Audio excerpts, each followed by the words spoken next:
Today is Friday, April 12, 2024. I'm Pastor Michael, and this is Wilderness Wanderings.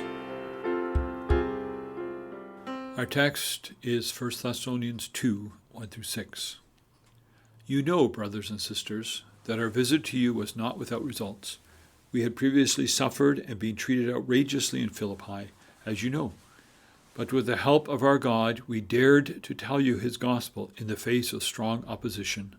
For the appeal we make does not spring from error or impure motives, nor are we trying to trick you. On the contrary, we speak as those approved by God to be entrusted with the gospel. We are not trying to please people but God, who tests our hearts. You know we never use flattery, nor did we put on a mask to cover up greed. God is our witness. We are not looking for praise from people, not from you or anyone else, even though as apostles of Christ we could have assessed our authority.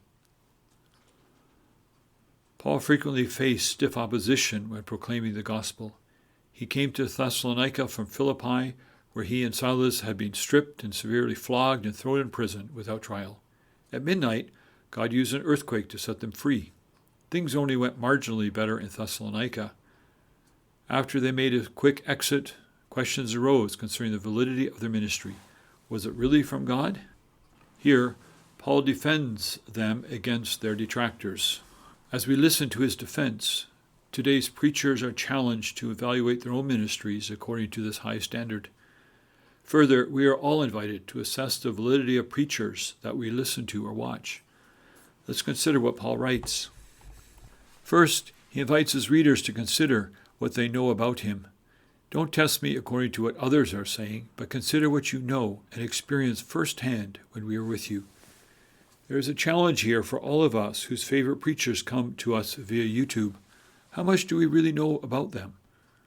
Are there ways to test the legitimacy of their ministry? Many have fallen precisely because they ministered from a safe distance. We should not give up on pastors living among their people. Second, Paul asks that his preaching be evaluated. In the face of stiff opposition in Philippi, did he change his message? No, he did not. When he and his friends arrived in Thessalonica, they proclaimed the same gospel of Jesus. This message and their willingness to suffer for it speak volumes regarding their authenticity. They did not rebrand their message to make it more appealing. Risking further torture, they dared to continue proclaiming what God had given them. Third, examine the motives of Paul and friends. They were being accused of insincerity, wanting to make a quick buck because they had come and gone so quickly. The Greek word translated as impure motives include the sexual immorality which was common among Greek and Roman religions.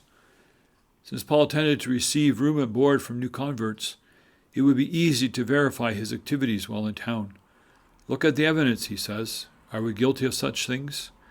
There was no trickery or flattery. They did not use their ministry to line their own pockets. He did accept gifts from friends, see Philippians 4:18, but he did not take up collections to support himself. Paul was confident the new believers would recognize that the accusations were nothing but slander. Consider these things as you engage with ministries around the globe. As you journey on, go with the blessing of God.